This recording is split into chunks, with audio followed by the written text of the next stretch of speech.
first face-to-face meeting between an American president and China's communist leader since COVID. I'm Harris Faulkner. You are in the Faulkner Focus. The president's meeting with leader Xi comes as a possible invasion of Taiwan is looming large. Biden said on numerous occasions that the U.S. military would defend Taiwan in the event of an attack by China. You know that's not our policy. Who wants to tell him? Maybe he'll figure it out.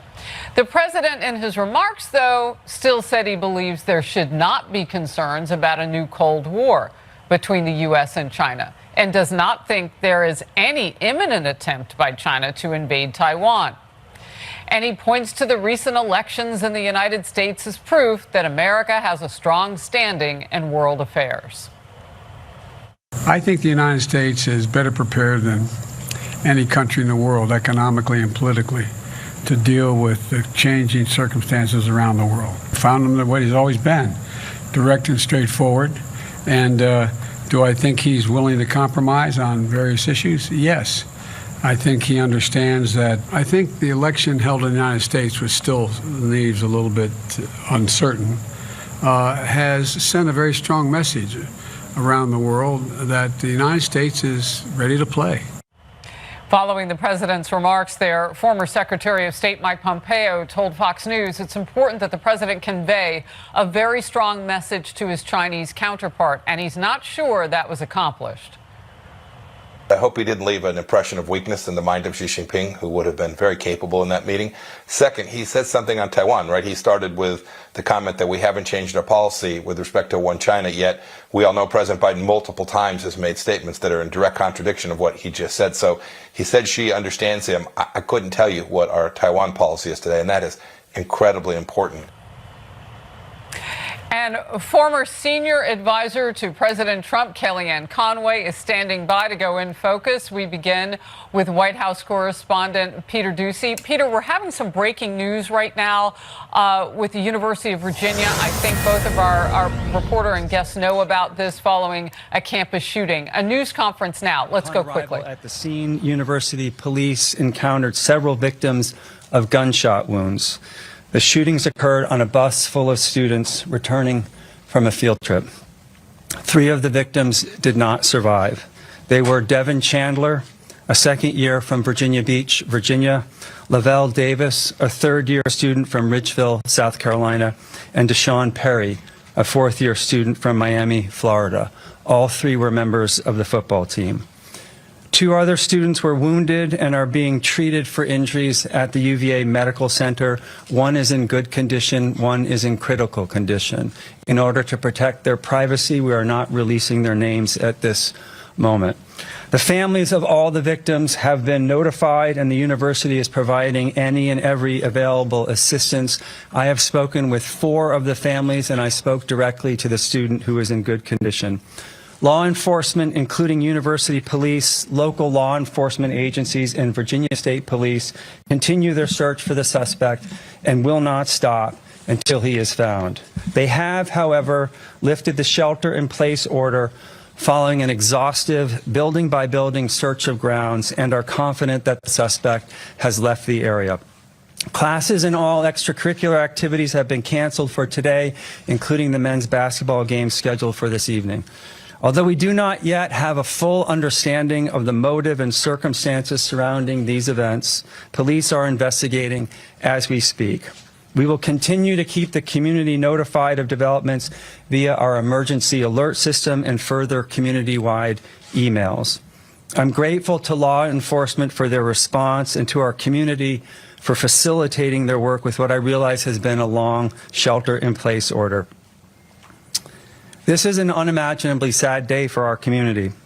The entire university community is grieving this morning. My heart is broken for the victims and their families and for all those who knew and loved them, and they are all in my prayers. As I've said before, when I see our students, I see my own kids. And I cannot imagine anything worse for a parent than to lose a child. Please know we will do everything we can to honor their lives and will come together soon as a community to mourn these losses. In the meantime, If you need help, especially our students, please don't hesitate to reach out to the resources listed in the email I sent early this morning. And please reach out to each other and lend each other an ear and a shoulder, even if virtually. This is an extraordinarily difficult day for our community, and we need to comfort and support each other and those closest to the victims of this horrendous shooting. Thank you, and now I'd like to turn it over to Chief Longo.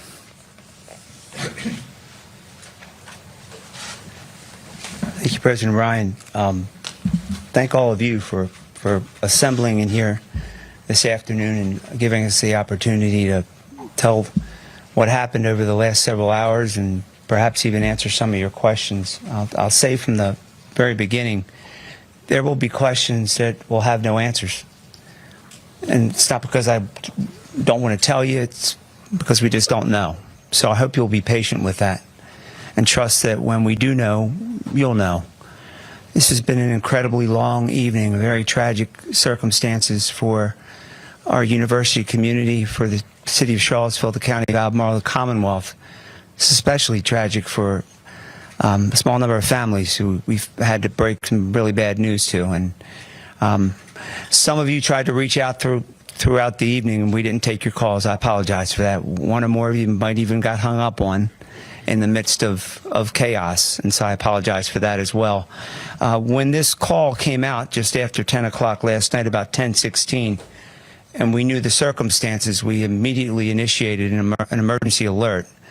Everyone with a UVA email address and a cell phone number that we have access to gets that alert, and that alert is sent out by our Office of Emergency Management. It's updated every 15 minutes, which is as much information as we can provide. And since 10:16 up until just about 30 minutes ago, our students were sheltered where they were, and more than 500 of them were sheltered in buildings throughout grounds, studying in libraries, classrooms, and other places. And they've cooperated with the directive that they received, and we're very grateful for that as well. And fortunately, we've been able to lift that alert. As President Ryan mentioned, we, thanks to the partnership of our City of Charlottesville partners, County of Albemarle, the Virginia State Police, our federal partners, the ATF, the FBI, the U.S. Marshal Service, a host of law enforcement officers who came to us to help secure a scene, search for evidence, process that scene for evidence, and now secure our grounds. While we did the exhaustive search to the very best of our abilities, we're reasonably confident that the person responsible for this tragedy is not on our grounds. But make no mistake about it, we will find him wherever he is and bring the resources of every federal law enforcement agency in this nation who has the capacity and the ability to look for him beyond our boundaries. And if he's in the Commonwealth of Virginia, the people that are standing behind me will engage in that search as well.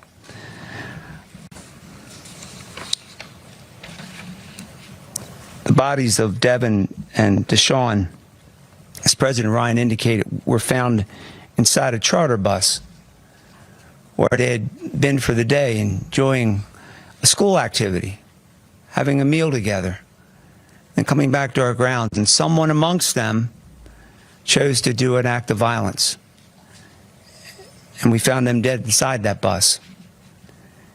And for hours, we had to process a crime scene. And I know I don't have to tell you how difficult that is for a family to not know, to see email chatter and social media. And boy, we did our best to try to keep up with that, to let people know what we knew and what we were trying to do. And hopefully now that we've caught up, we'll be able to continue to share that message to the many families across this world that have young people here at our university, to let them know that their young people are okay and that there will be people here for many days to take care of them.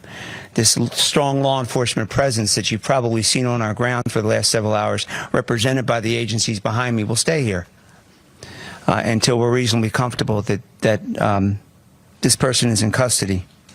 Well, in addition to our local, state, and federal partners, but the talents and the skills of our colleagues in the medical center who have been with us throughout this journey and will remain with us for the 2 students that we have there seeking treatment. We deeply appreciate their efforts as well. We've secured arrest warrants for Mr. Jones, We've charged him with 3 counts of second-degree murder, and we charged him with 3 counts of using a handgun in the commission of a felony. Those facts and circumstances were reviewed by a judicial officer, and those are the charges that were proffered. There comes a point in time that those charges need to be amended, and certain facts and circumstances arise that will cause us to do that. We'll do that.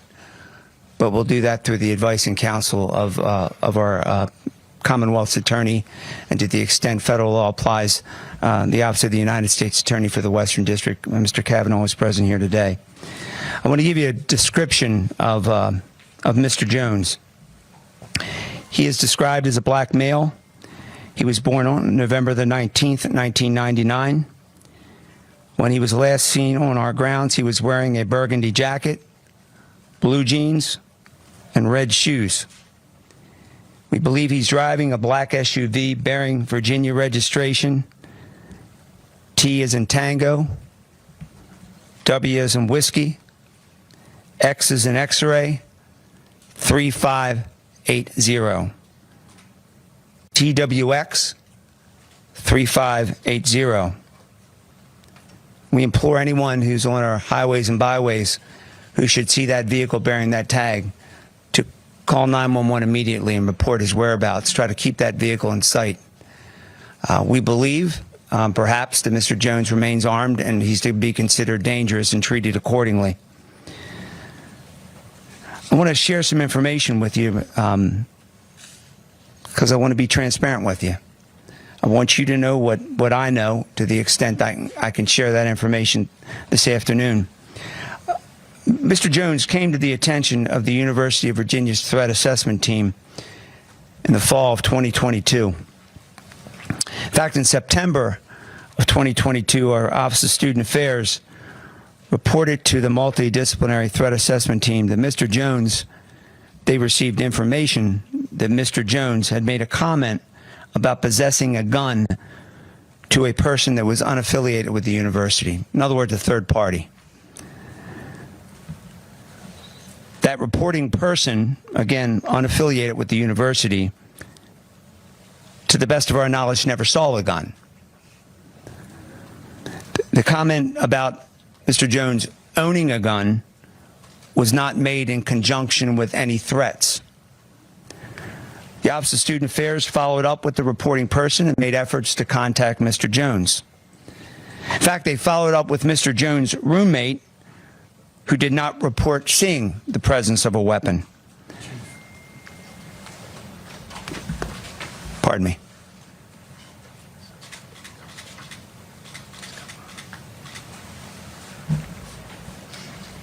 Thank you, Captain. We just received information the suspect is in custody.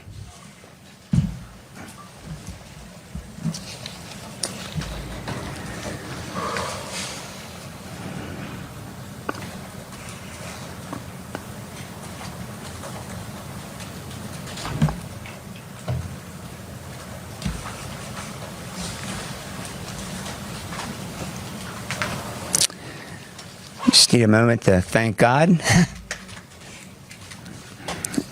Breathe a sigh of relief. Mr. Jones also had come to the attention of our threat assessment team because he was involved in a hazing investigation of some sort. I don't know the facts and circumstances of that investigation. I know that it was eventually closed due to witnesses that would not cooperate with the process. But through the course of the threat assessment team's investigation, we learned of a prior criminal incident involving a concealed weapon violation that occurred outside the city of Charlottesville in February of 2021. What's interesting about that case is he's required as a student at the University of Virginia to report that, and he never did. And so the university has taken appropriate administrative charges through the university's Judiciary Council, and that matter is still pending adjudication. I thought it important to share that information with you, to let you know that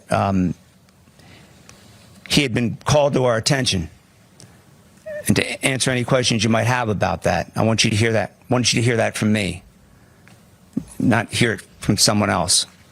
So I'll stop there and we'll take any questions that you might have. I'll call him out. We have time for a couple of questions. Measure. Chief or President, can you discuss where the field trip was going, the affiliation of the people that were on that bus and on that field trip, and if the suspect was part of that trip or stepped onto the bus? Thank you for the question. The information we have at this time is that the field trip was associated with a class, and the individuals that have been named were part of that trip to see a play. That is, to see a play associated with the class. So it was a class field trip. Was the suspect in that class, or I do not have those details. Do you know what class it was? I do not. What play it was? I'm sorry? You know what play it was? I do not. We're seeking out all of that information. As you can imagine, the students are quite traumatized by the tragic events. was the play in Washington, D.C.? I do not have the exact location. We are finalizing all of that. The three victims who died were football players. So the play was in Washington, D.C. Where and how was the suspect apprehended? I have not been shared that information yet, and it will come a point in time when we will share that information, I'm sure, but now is not the most appropriate time. Two victims football players as well, the ones who are injured? Because you mentioned the three who had died were football players. We're not releasing information about the patients who are still in the hospital at this time. Right in the back left. Yeah, Chief, you mentioned previously brought to your attention. Did your office ever make contact, or the student assessment office ever make contact with Jones prior to this? I can't speak for student affairs. The University Police Department had no contact him with this. The University Police Department is one of many people that's on that multidisciplinary threat assessment team, and we provide some of the background with respect to individuals to come before that team, but to my knowledge, we did not have any contact with Mr. Jones with regard to that incident. Is there a ballpark figure on how many people were on the bus? My understanding is ballpark about 25. And can you tell us how he got away and how he was apprehended? Was he walking? Was he driving? Don't know how he got away or how it was that he fled the scene, and I don't have information with respect to how he was apprehended. Go ahead, sir. Chief, any details you can share about what preceded, what led to the shooting? Have the other folks on the bus been interviewed? We're in the process of doing that now. No details you can share at this time about how whether there was a conflict? Yeah, not at this time. Go ahead. When and where did the third victim die if the two were found dead on the bus? Third victim was transported to the medical center and died there. Time for just a couple more. Do we know Mr. Jones's status? At one point, he was on the football team. He was still a student here as of this morning. Was he still affiliated with the football team? He was still a student, but to my knowledge, he was no longer on the football team and hadn't been on the team for over a year. Are you able to And the two other victims were students. Time for two more. Go ahead in the long cut. Did the students know at all who the suspect prior to this? Was there any relationship? I don't know to what extent they had a relationship with him. So they knew each other. I don't know that for sure. Yeah, final question, Ryan. Chief Longo, you personally have been involved with so many tragedies that have happened here in Charlottesville.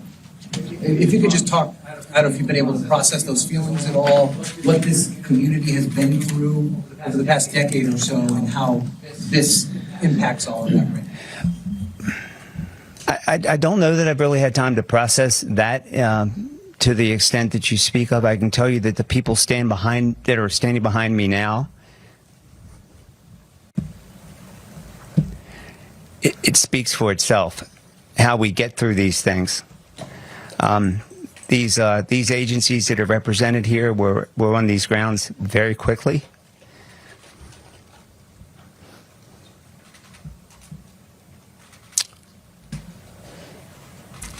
I'll try to do better next time. That's all I have for right now. We can't do this alone, and we obviously haven't. And we Found on campus, off campus at least? Or where he was in custody, or who was brought him into custody? Well, I can tell you to the best of my knowledge, he was not found on campus. I cannot tell you where he was located or where he was taken into custody or where he's located now. State police take him into custody? We'll have more information on that. Thank you all very much. They're going to get back we'll have more information as we have it. Thank you all very much for coming today. So there you have it, Steve and everyone. So as they wrap up, there was a long pause in the middle of that as one of the police chief, Timothy Longo's team, came over and handed him the information that the suspect had been caught, and you saw him praying there, just taking more than a moment. And then he explained that he was praying. The suspect, Christopher Jones Jr., 22 years old, at the University of Virginia, has been caught. He is in custody. We don't know all of the details of that arrest. What we did learn were just more details about the students who perished, those 3 football players. And what we did learn was more about the scene. We learned that from the president of the university.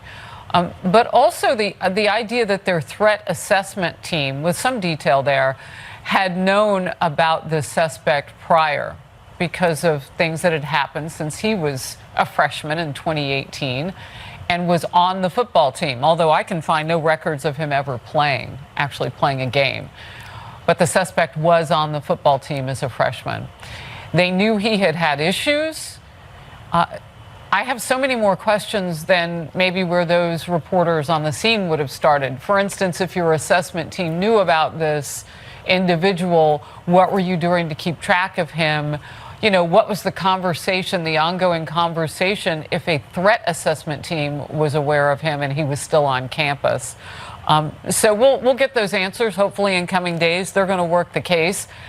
But critically important today is the manhunt is over as of less than 5 minutes ago, and the suspect is in custody. We'll update you this hour as we get more news. We're going to move on now.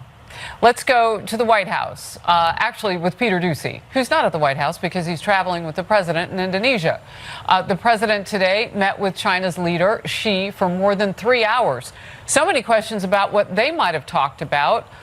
Peter, I know you're going to get into it. Any mention of the origin of COVID or fentanyl that's pouring in from China into the United States?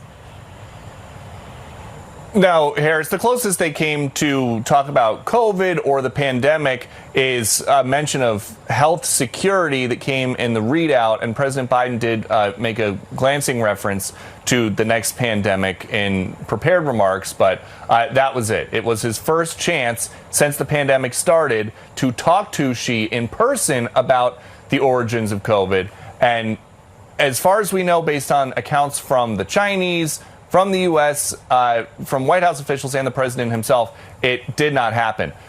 We do know a lot about this meeting, though, even though that did not come up. We know that even though China has been playing by their own rules for decades, President Biden is walking away from this one-on-one with Xi, thinking that the Chinese are going to be open to compromise. We're going to compete vigorously, but I'm not looking for conflict. I'm looking to manage this competition responsibly. And I want to make sure that every country abides by the international rules of the road. And cobbling together what President Biden said on camera and what White House officials are telling us, President Biden raised objections to China's aggressive behavior towards Taiwan. That is newsy because President Biden has previously said the U.S. would help Taiwan defend against a Chinese invasion. But he's walking away from this meeting tonight thinking that is a ways off. We were candid and clear with one another across the board. And I do not think there's any imminent attempt on the part of China to invade Taiwan. The only thing we know for sure coming out of this meeting is going to be a trip by Secretary of State Blinken to China at some point. Otherwise, it is entirely unclear whether U.S. interests will be advanced by this sit-down. I'm not suggesting this is kumbaya, everybody is going to go away with everything in agreement. But I do not believe there's a need for concern of as one of you raised the legitimate question, a new Cold War. No Cold War, but no concrete agreements out of this meeting either. Harris. Kumbaya. Who would want that with a communist nation, or at least its leadership? Peter Doocy, thank you very much. The president's overseas trip included some trademark gaffes, which he's prone to do. He confused Cambodia with Colombia. Not once, but twice. Cambodia is the host nation of the summit that he attended over the weekend. I want to thank the Prime Minister of Colombia's leadership and the ASEAN chair. I'm heading down to, first of all, going to Cairo for the environmental effort, then heading over to Colombia, and then, Cambodia. I'm thinking the Western Hemisphere. 10 seconds now. Goodbye. The president said Democrats showing in the midterm elections made him stronger all over the world heading into today's meeting with Xi. Biden was mostly on the sidelines during the campaign season, as we all know, but Speaker of the House Nancy Pelosi and Senator Elizabeth Warren piled on credit anyway to Biden. President Biden has been a great president for our country.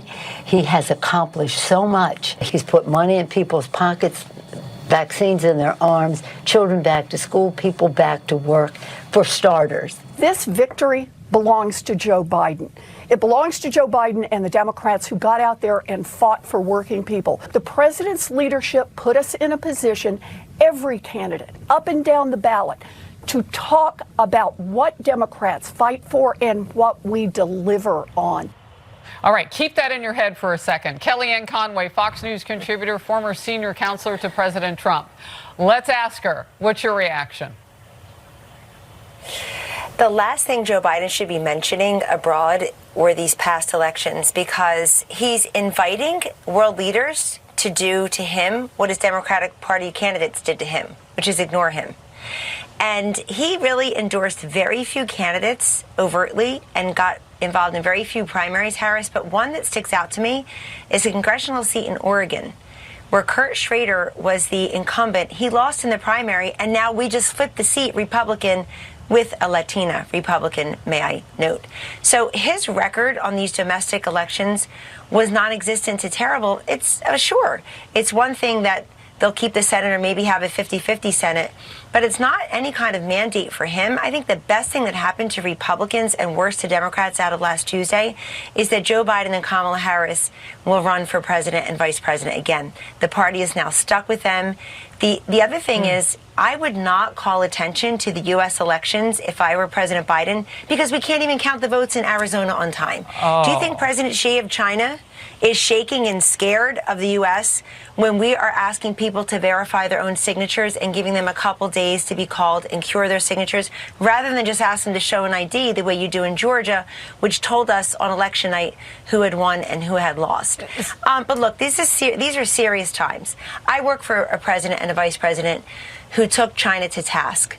And one of the greatest accomplishments of the Trump-Pence administration is the way that they challenged China. At the G20 in Buenos Aires, Argentina, on December 1st, 2018, President Trump took on President Xi over fentanyl. And we saw action. It was not the #1 killer of 18 to 44-year-olds the way it is now, Harris. Yeah, it's in gotten fact, much worse. we presided over the first decline in overdose deaths in 30 years. Did President Biden ask him about the Uyghurs? The way President Trump did at the UN with a special event about religious liberty, and of course the origins of China, the origins of COVID. Joe Biden promised to shut down the virus. Forget that; that's a lie. But we have every right to know where and how it started, to know how to prepare in the future and to hold China accountable. As you're talking about this, I mean, a couple of those issues were what I asked Peter Doocy about, and his answer was technically no. He might have come a little close to COVID, but certainly not about the origins and all of that. Just looking forward right now, what you mean with those 19 outstanding House calls, those races that we still don't know, is what a lot of people are telling me that they're frustrated about. They know that the votes eventually will get counted, because they always do. But after everything the nation's been through, when I run into voters, and I'm talking to many of them through Voters' Voices, there is a concern that we don't have election day information the way that we should, the way that Florida and other states may have. So we'll move on from there. But I totally understand what you're saying, and you're listening to people too. I mean, you're a pollsters, so you're also hearing what people are saying. The balance of power in the House is still undecided, as I just said. Well, you can't call it with 19 races still out. Today, House Republicans kick off their candidate forum for leadership positions for the next Congress. I think people were. It's the first formal event in what is expected to be a week-long party-wide discussion of Republicans' performance in the midterms. House Republicans inching toward that majority. And Kellyanne, we still think, based on the numbers, they'll get there. The